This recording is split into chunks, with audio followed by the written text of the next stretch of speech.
رات کے 10 بجے ویڈیو کے ذریعے آپ سب سے بات کروں گا۔ اپنا لائمل دینا چاہتا ہوں کہ ہمیں بحیثیت قوم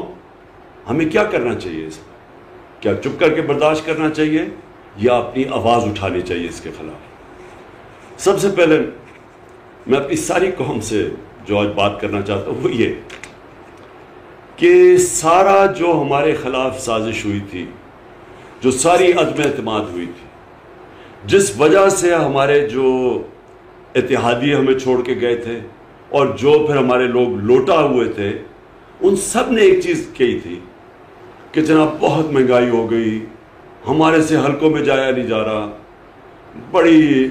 حکومت نااہل ہے۔ یہ ساری چیزیں انہوں نے جب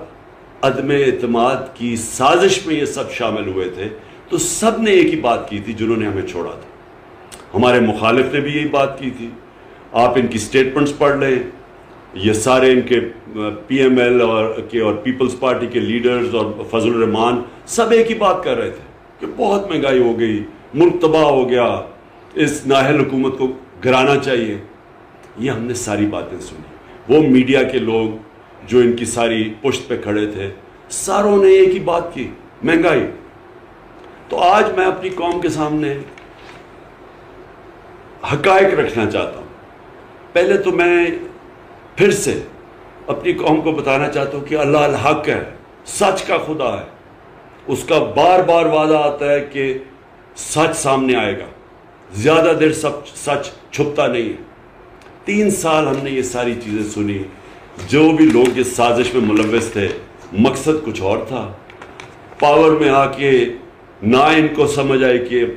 معاشرت کو کیسے سنبھالنا ہے، نہ ان کو سمجھ آئی مہنگائی، جو مہنگائی کا شور بچا، مہنگائی کا میں نے آپ کے سامنے بتا دیا۔ مقصد ان کا صرف ایک تھا، NRO2 لینا۔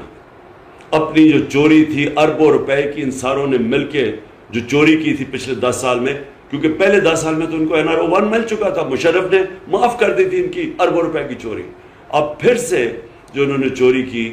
وہ اب اس چوری کو ختم کرنے کے لیے جو ساری پلاننگ تھی کہ نیب کو ختم کیا جائے، نیب کے جو انہوں نے امینڈمنٹس کیے ہیں وہ ساری ان کی ٹاپ لیڈرشپ کی چوری معاف اربوں روپے کی، اور پھر FIA میں جو کیسز میں اوپن اینڈ شٹ کیس تھا، بچ ہی نہیں سکتا تھا شہباز شریف، اس نے FIA کے اوپر خود بیٹھ کے، اور ہم نے دیکھا کہ FIA میں ہوا کیا ہے کہ 4 وہ لوگ جنہوں نے وٹنس کرنا تھا، جس میں مقصود چپراسی بھی تھا، وہ بھی فارغ ہو گئے ہارٹ اٹیک کی۔ ایک انویسٹیگیٹر ڈاکٹر رضوان مر گیا ہارٹ اٹیک سے، اور ایک کو ہارٹ اٹیک ہوا جو کہ اس وقت آخر میں ہسپتال میں